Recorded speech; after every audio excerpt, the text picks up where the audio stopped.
Welcome back to All That Jam, where music has new limits. I'm joined today by Scott Fisher from Next Planet. How are we doing today, Scott? Doing great. How about yourself? I'm doing fantastic. Fantastic. Really digging your sound. You just released your debut and you guys have been kicking around for a while. Why don't you tell me a little bit about the other guys in the band and take me back to when you first got together? Sure. Yeah, it's a story that often confuses myself, so bear with me. uh, but yeah, I'm Scott Fisher. I play keys and vocals. I'm a singer. I also play a little bit of everything, but live, yeah, keys and vocals. And Rick Lyons plays guitar, and he had joined up. Gosh, I've known all of the guys in the band forever, for too long now. So Rick is quote unquote the new guy, and by that I mean I've known him, I don't know, 20 plus years, and he we used to play in a cover band together, loosely named off of a Zappa title actually called Redneck Eats, and we did a cover of like your trashier versions of Southern rock, some fun stuff in there. Right. And then on bass, we have Amy Spiacco and Tim Gavin on drums. And while there have been instances that things have changed, the two of them, 98% of the time, are inseparable. They've been my rhythm section forever. Um, and we've gone under many different names over the years. That we were called Deja Voodoo. We received a cease and desist order. Then we became Powder House, and then we switched to Baba Ganu, and then Fisher's Flicker, and now Next Planet. And um, for the most part, Andy and Tim have followed me all along the way through that. And Rick, like I said, while I played with him in a cover band in a prior life, he's joined on with us and has been in the band for quite a few years now as well. So 2019, I guess, is around when what was it called? Fisher's Flicker became Next Planet. Exactly. Yep. And what prompted that? Ha. The most polite mutiny ever. How's that? um, yeah, basically, just I've always been the chief songwriter and band leader, and to varying degrees of success. Right. I try and listen to everybody. I think I've gotten better over time. Certainly, looking back to older days, it was I was way less open. And anyways, in going through that over the years, there was like this moment in time that we had shifted through. There was yet another member change in the band, and trying to think about things, and it was just suggested of, hey, why don't we look at this again and just uh, basically just reskin it, just try and give the whole thing a facelift. And the idea is a fresh start, but Mhm. B, this philosophy that it was a little less of my way or the highway and a little more inclusive. And hey, it's okay if you still write 95% of the stuff, but what if we actually had a say in it and Right. yeah, so it's worked out The really well. Grateful Dead model. Garcia wrote, 70% of the songs, and it's okay. It's okay to let that happen. And you guys kind of came out gangbusters. You put out an EP, Safe Travels, right, in 2019. Yes, yeah, right at the end of the year there. Yep. Were these songs that were already existed with the previous incarnations of the band, or were they specifically for this project? Good question. Yeah, little a column A, little a column B. But yeah, it was a chance to look at it from a new lens, and then just starting to get into that too. And now we're kind of trying to do somewhat the opposite of steering away from it. But that idea of, boy, if we're called Next Planet, we should really lean into the theme. So Safe Travels certainly worked well for that, and some of the topics in there, and definitely with the new album leaned heavily into that. But also, then you don't want to paint yourself into that new corner either. Right, exactly. And then, as we know, around 5 years ago this time, the world shut down. How did that affect the band? I mean, I guess you were picking up some momentum going into 2020. Yeah, it was weird. Obviously it was weird for everybody, but that was an odd thing, and it was just funny looking back. At the release, I think it was December 2019, and then starting to book some shows past that and figure out next steps, and then everything was shutting down. We had to cancel a show out of it, as I'm sure many people did, and then that kind of put you know I can look at so many things through different lenses, right? So on one side, it slowed down the band overall during that period, but on the other hand, it really allowed me, from a songwriting perspective, to dig deep into the bunker and really get creative there and figure out. And work through a lot of tunes. So it was helpful in that regard. And we also really embraced during that time the live stream. I'm a big techie and just set up and bought every little webcam I could and set it all over our space. And we were able to put on a couple good presentations that way. Some bands really grab that. That band Goose. I Yeah. mean, they did something called Bingo. And the next thing I knew, they went from opening for some bands to playing on the rooftop of Rockefeller Center. Yeah. And Billy Strings really knocked it out of the park there. He made bluegrass cool. Who plays bluegrass in arenas? Billy Strings. Yeah, right, exactly. Yeah. So crazy. That's cool. So you did all the live streams there. Do they still exist now? Can people go back and watch them, or? Yeah, I think they're all up on YouTube. Okay. Yeah, I don't recall taking any down. I think they're Right. still there. How do you approach songwriting? Great question. That's I'm filled with difficult answers, I suppose.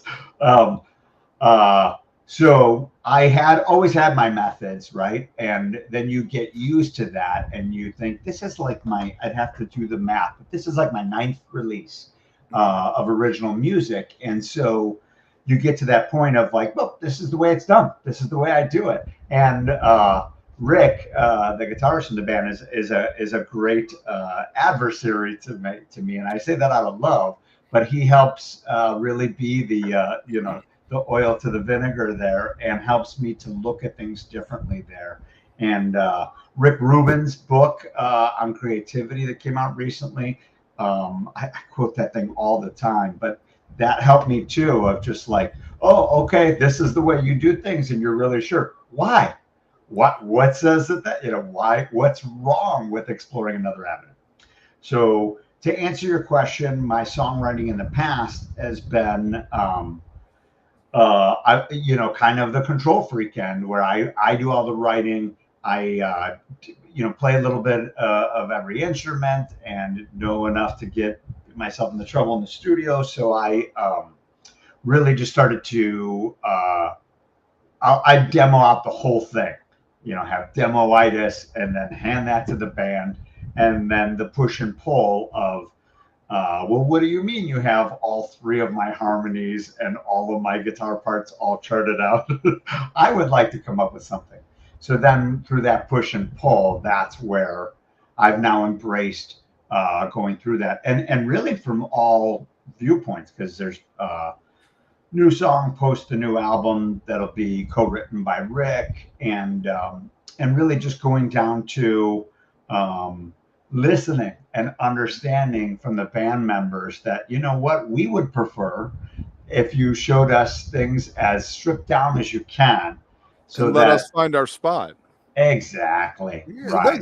That makes so much sense. I mean, if it must get, I think about somebody like like you have a bass player who plays with just a piano player, and it's the same thing, just every night. I'm thinking of like New Orleans people, like Professor Longhair would have a bass player with them, and I just can't imagine doing the same hour-long set 3 times a night and twice on Sunday.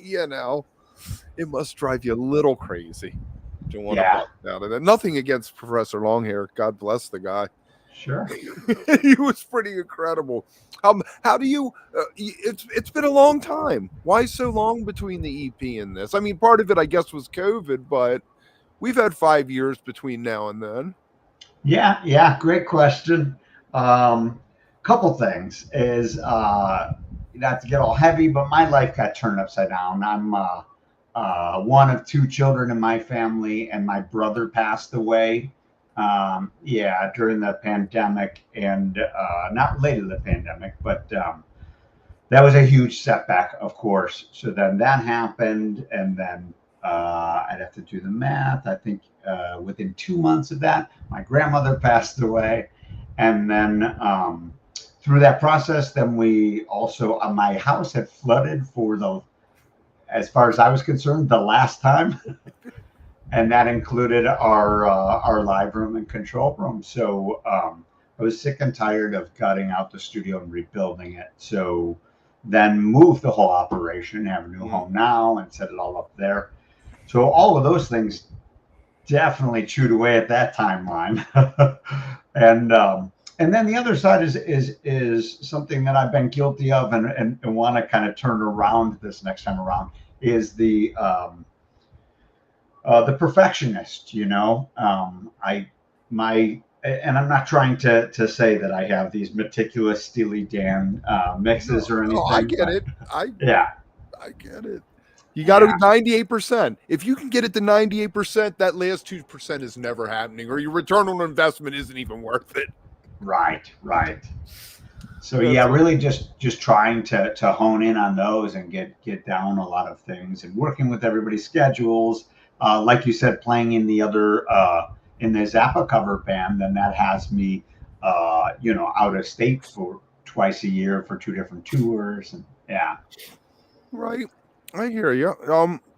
We'll get back. We'll talk about those Zappa in a little bit. I want to ask you about your lyrics. How it's very personal. I feel like it's personal. There's how do you bare your soul like that? What inspires you to be willing to put yourself out there like that? Great question. I take it very seriously. I listen to so much music. I don't think you can be a good songwriter personally without being a music addict. I read the stories about some people like, oh, I threw away my whole catalog and I made sure that I didn't listen to anything else. But hey, you threw away your whole catalog. That means you listened to it. You took it in. So I just studying all those things. There's different types of writers out there, and so many I love and I borrow from, of course, but I am inspired by. But it's what comes easiest to you, and I've changed over the years with that. But always thinking of things that affect me, and then finding ways in which they speak to other people. So if it's something heavy like that, then I'll try and find a way, kind of like the Peter Gabriel method, where it's just like you're singing these lyrics and everybody in the stadium can relate, and it's not, in your eyes might sound very esoteric, but it relates and it resonates with everybody there.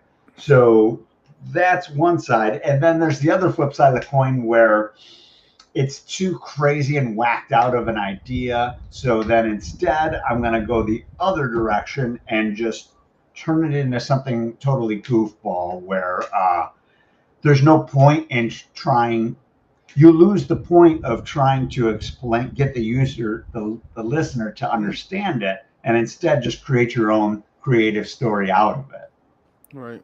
I feel like the key to songwriting is the line itself, whether it's the chorus or in a verse, that when you're playing the song and the crowd's singing along, all they hear is the line, what's coming out of their mouth and your mouth is the moment. And I think the great songwriters mastered that, having that one line hang there. I think you have a couple lines like that that hang there. I watched through one of the live shows you did. What was the song? Wind Up Working in a Gas Station, I guess. Yeah. Okay, and you had somebody come out with you, right? Guilty as charged. Yeah, that was Ray White. Ray White came out. so yeah, that through, you know, and again, it's one of those things too that I don't just play in a Zappa tribute band because duty called. It's because I'm a frothing at the mouth fan. I'm Right. wearing a Zappa shirt right now. But yeah, so you know, it kind of came circumstantially through that. So I play in a band called the Furious Bongos, but there was another Zappa tribute act out there called Gesortenplot. Say that 3 times. And they had asked Next Planet to open up for that show, which was great, and you know, lots of good times. And they had Ray White playing with them. So and I've just, you know, met Ray over the years, and it was a wonderful treat that he hopped up at the time. As a matter of fact, it wasn't even planned. There was talk of it, and then things were happening circumstantially. And when we went on stage, it was undecided. No, it was undecided. I had no idea he was going to show up. And he wanted to see how you guys were first, huh? maybe. I love it. Ike has a band, or he did. I don't know if Ike tours anymore. He used to play Baltimore quite a bit. He would show up at the 8x10, and Other Something maybe was the name of the band. I can't. Project Object? Huh? Yeah, Project Object. That's what it was. Yes, Project Object. That was always interesting. I don't get. You probably, maybe you can't talk about this, but I don't get why they hold Zappa's music so tightly that they give people a hard time about just wanting to go out and play it. It's not like you're making a fortune going out and playing Frank Zappa music. Absolutely. Yeah, that's a long, twisted tale.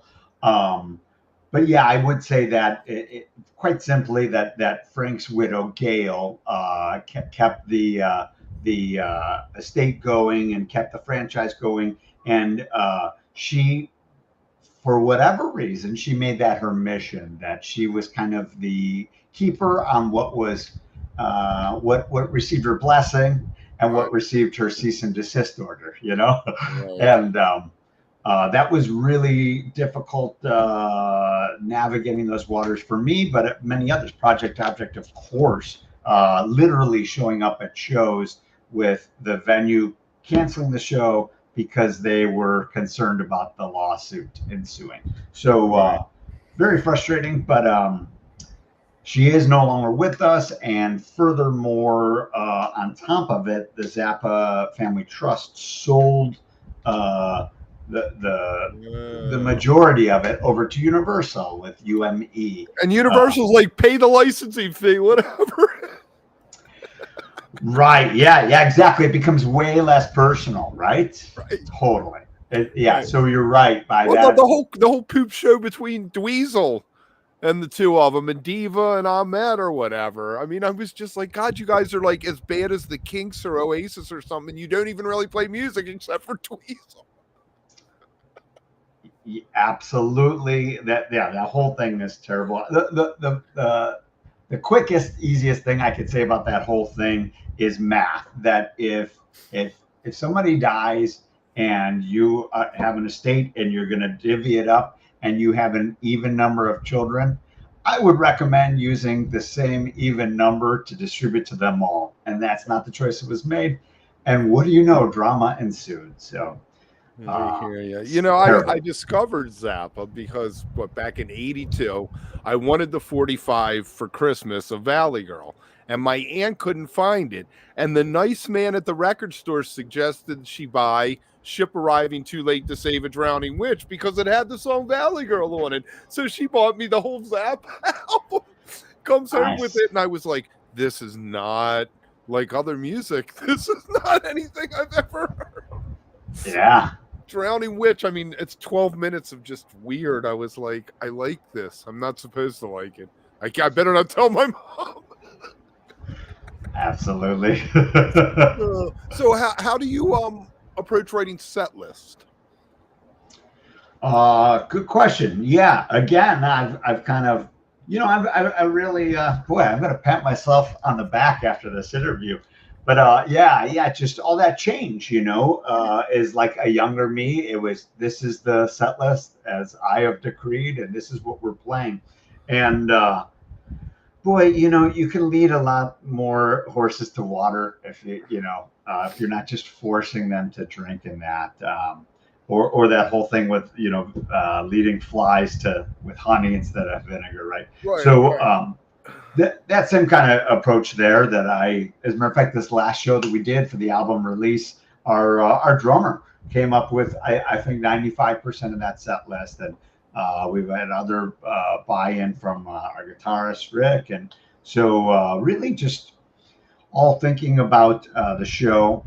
To be honest, a lot of the venues that we play, and that's just kind of the biz, but again, you try and please. You want to make the venue happy, so Mhm. that it makes you happy. You want everybody to be happy, Everybody should and be buying drinks. As long as everyone's ex- buying drinks, it's right. do what you want.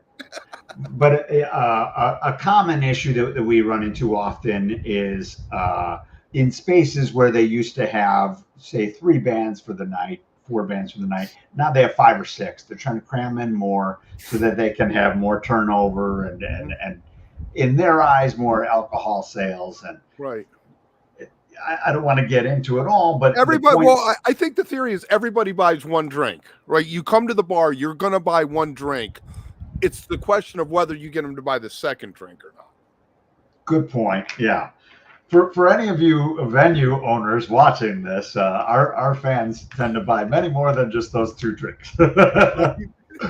But yeah, so in those kind of situations, as we've noticed, like all of a sudden you're cut down to a 50-minute set, and it kills me when like our last show we were spoiled by that. We got to do 90 minutes, I think, so Mhm. it was nice to finally play those tunes that are the mid-tempo tunes that get cut from your 50-minute Mhm. set. But there's a skill and an art and a craft to, okay, fine, you got 45 minutes, you got 50 minutes, bring your best, bring your Mhm. best. So we really look at the set and what would make the biggest impact. And no offense to our fans that come to see us and that, but we're always trying to look for, what about those people that came to see the other band? How do Right. we get them Right. We to already got you. You already bought the car. I'm trying to sell somebody else the car. exactly It must right? be freeing on some level though for you to show up at the gig and have somebody hand you something and say, "Here's what you're playing tonight," and all you have to do is go out and make the magic happen. Uh, boy, I wish that was the case. Yeah, I'm overextended, and I do credit my band with helping step in to do Mhm. that. But a fantastic example in our band, and if the other guys were sitting around me now instead of my messy office, is they would tell you that. Yeah, the biggest problem is that you look around, you're playing with those 4 or 5 other bands, and how can you be different from those? And there's so many ways, but one thing I've been trying to do is make our live show different through lighting. And so I programmed lasers and all sorts of DMX programming with lighting and trying to find creative things that we could do. And unfortunately, that usually results in me lugging out all the lighting, setting up all the lighting, making sure the lighting programming works. So so yeah, while somebody does a set list for me, then I'm kind of screwed because I'm the one setting up all of Right. the the lighting Right. stuff. Right. What would you say your quote unquote hits are? What songs do you feel like you have to have in that 45-minute set? Oh, good question. Yeah, I think right now we're definitely pushing the new album. Mhm. And as you know, like you kind of gave away there and saying that it took you guys a while doing this album. Well, it's the new album for us. It's the old stuff for us because Right, we, right. But yeah, let's see. Pins and Needles is the one that I always feel is like the it ticks the most boxes for everybody, but I also have learned in life that I am not a good litmus test for what's the single. And as I like am doing a lot of DIY of pitching, to playlist curators, etc. That one didn't get a lot of dings or get a lot of acceptances, and I've had to move on to other songs that that I didn't think would be singles, and then people right away said, "Yeah, we'd love that in our playlist." Right. So, but that one I'd say is has a lot of ticks all the boxes. And Two Eye Julie, the song right out of the cage, is the opener on the album. Is just a fun rocker that. Again, a lot of artists have done this, but I'm a big fan of if you're going to write like a fun, hooky, up tempo song like that, cut it short. Always leave the listener wanting more. Like, why didn't you play longer? Yep, that's why we have more songs. And that's why you come back next week. Maybe you'll hear it again. Yeah. I hear you with that. Yeah, that's I'm thinking about something you just said there about reaching out to playlist people. I guess that's like the modern version of shopping your song around the radio stations. And I'll say something on that is just my first reaction with all of with change in general, and I'm sure so many of us is to like shake your fist at the sky, old man shaking fist at the sky, and fight the system, and this is BS, and this isn't the way that things should be. That's great. Good luck with that contest. Everybody else is going in the other direction. There's this whole concept of where'd the cheese go? This idea of like that one day the cheese isn't in the maze in that corner that the mice always go to, and the mice that sit around and wait for that cheese, they're going to die because it's never going to show up there. And the intuitive mouse that says, you know what, something's changed. We got to go find where the cheese is. That guy winds up to be the fat mouse. Mm-hmm. So that what I've been doing is really trying to embrace that. And admittedly, I've gotten some, resistance and stuff from the bandmates because, yeah, we're used to that. It's like what we really need to do is go out and play more local shows. And the beauty is you can do both. Mm-hmm. So, yeah. So rather than fight the way that things are going, I'm trying to embrace that. And no better way than DIY. I've been trying for years to everybody always says that, you know what you really need is a manager to take this stuff away from you so you can continue to write those great tunes. You can do this, and that would really help. And I've had some of those opportunities over life, and not to be a doomsayer, but they haven't worked out for me yet. I'll continue to entertain those, but there's something to be said for if you want something done right, DIY, Is there even a place for, record companies? It's not like a record company used to give you money to make the album and they supported you on tour and there was advertising and they did a lot for their 30 or 40%, whatever they got. Now I feel like people, you might get distribution out of them, but you can go to DistroKid and get the distribution. You're on your own these days. Yep. Yeah. Is there even a place for record companies anymore? Did they serve a function?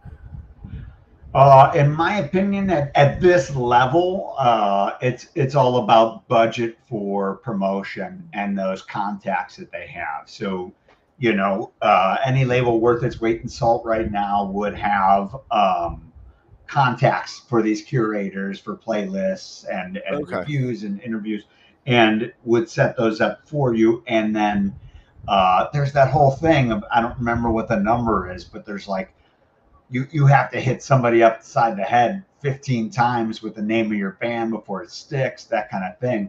And no better way to do that than with a corporate machine full of money. Well, I used to sell real estate, and one of the things they taught you is the first time you call, you have a 10% chance of someone saying yes. The 10th time you call, you have a 95% chance of them saying yes, just because they're like, stop calling me. I'll take the meeting. Right. Yeah. But most people don't have that into them. When you hear no all those times, I always tell people what you have to hear is not now. Not now. That guy didn't say no to you. He said not now. Yeah, that's a good takeaway. Nice. Yeah, I paid a lot. And actually, I didn't pay anything. They made you show up and gave you a bad turkey sandwich, and you got extra credit or whatever, continuing education credits for that crap. For the lectures. Yeah. Let me ask you what you think of AI, because I know that you are a musician's musician and you write and produce and you're involved in every facet.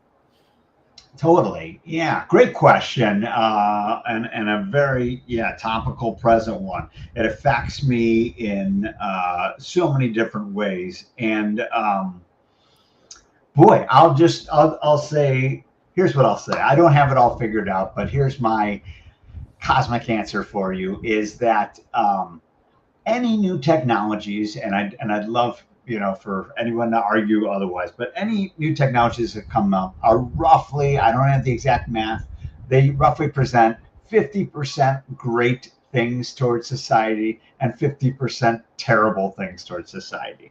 And if you look back to the advent of the computer, the advent of the internet, these are great examples. The advent of the smartphone, the advent of social networks.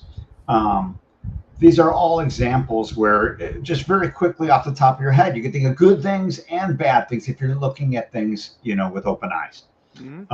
So same thing with AI is, they're going to take over everything. People aren't going to listen to human music, etc. No, that's an alarmist point of view.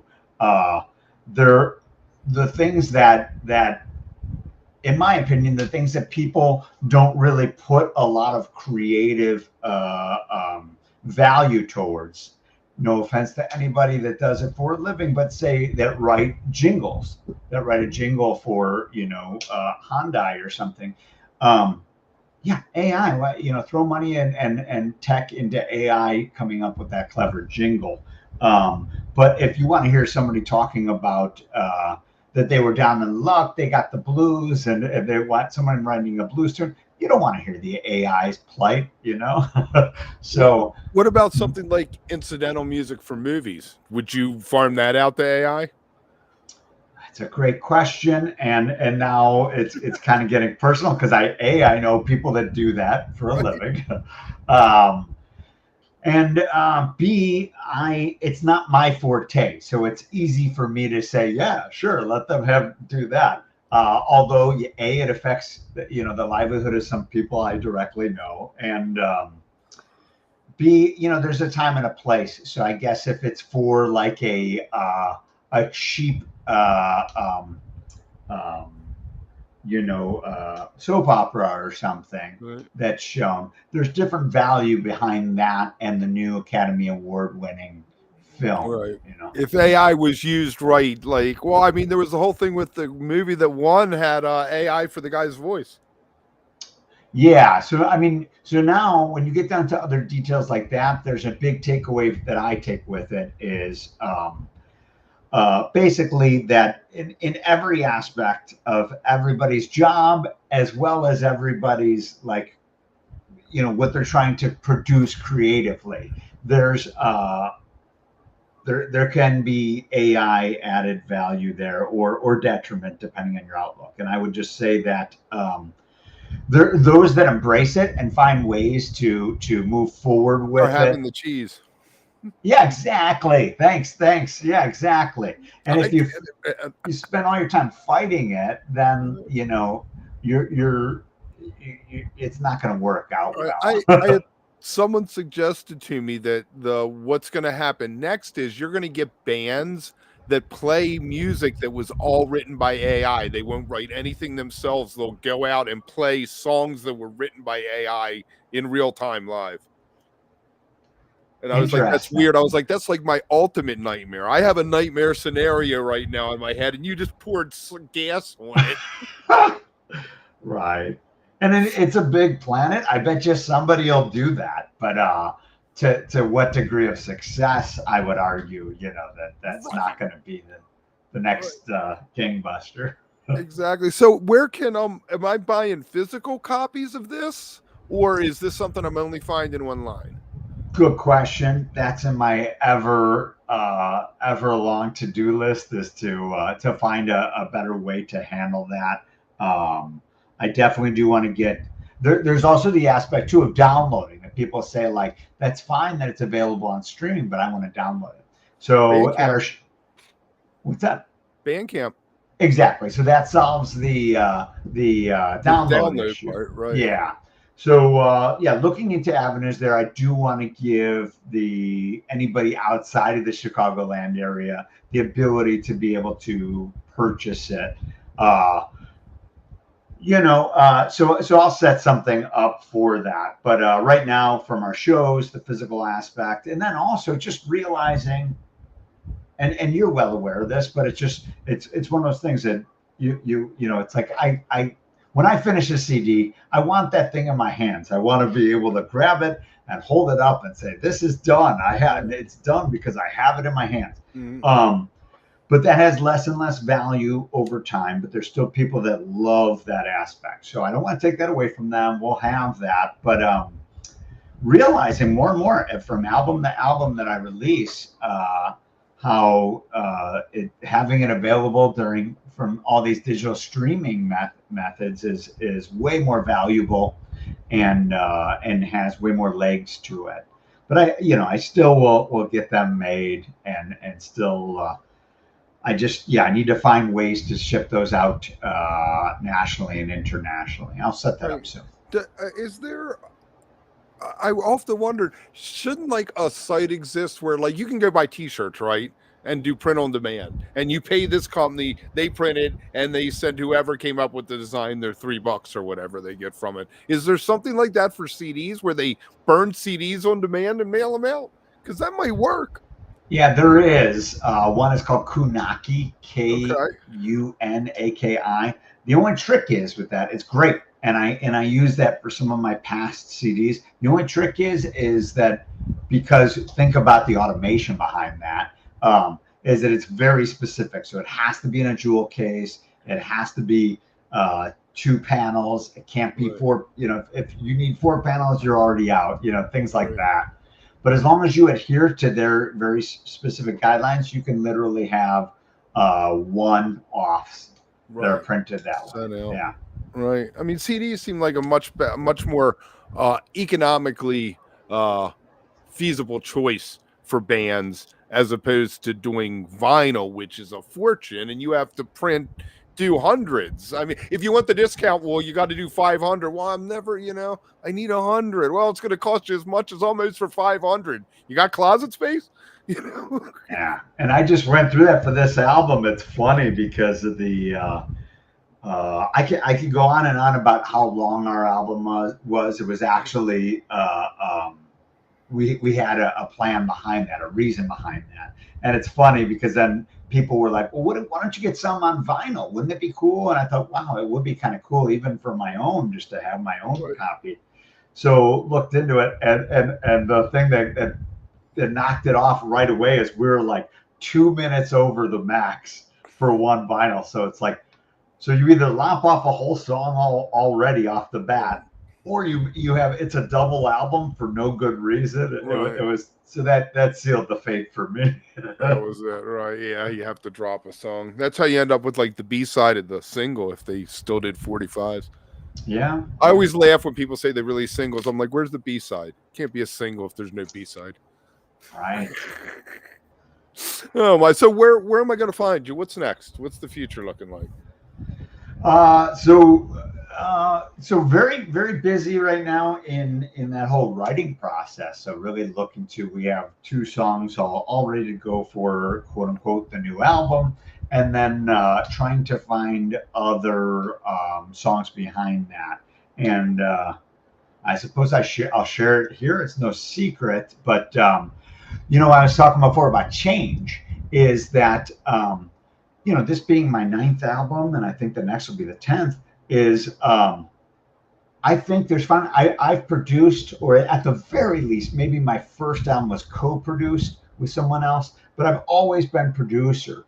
And for the first time ever, I think, you know what? I think I want to look into an outside producer and go that route. Nice. Yeah, so it really, I've proven through my albums that I can do the whole thing, but what's wrong with glossy pre-production demos that are releasable, but then give them to somebody else to turn them on their sides, Mm-hmm.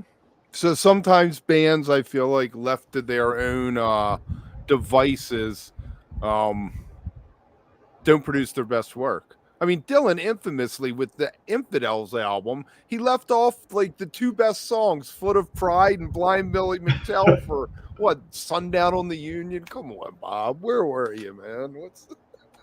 Yeah. Never trust the artist for their own self-interest. And that's what I learned that lesson with mixing. I used to mix my own stuff, and then went with an outside mixer, and so glad I did, because I'd have to think about how many albums that we've done together now, but 4 albums or so that he's been mixed them, and that to me, that's when I cut the umbilical cord.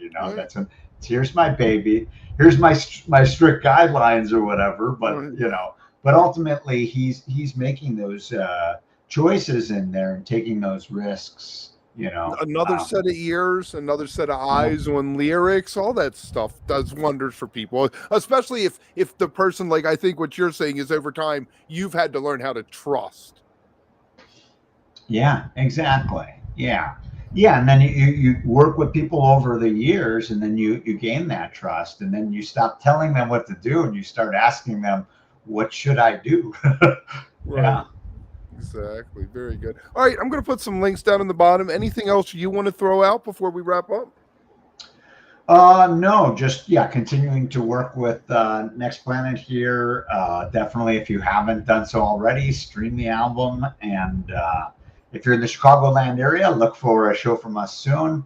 I'll be touring in May, very end of April and beginning of May, with Furious Bongos doing Zampa, and then right back to Next Planet. So thank you to Universal.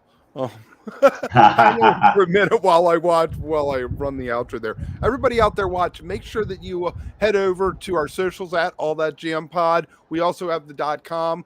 If you're watching this later, make sure that you leave a comment, like, subscribe, and remember, stay beautiful, but don't stay underground too long. We'll see you soon.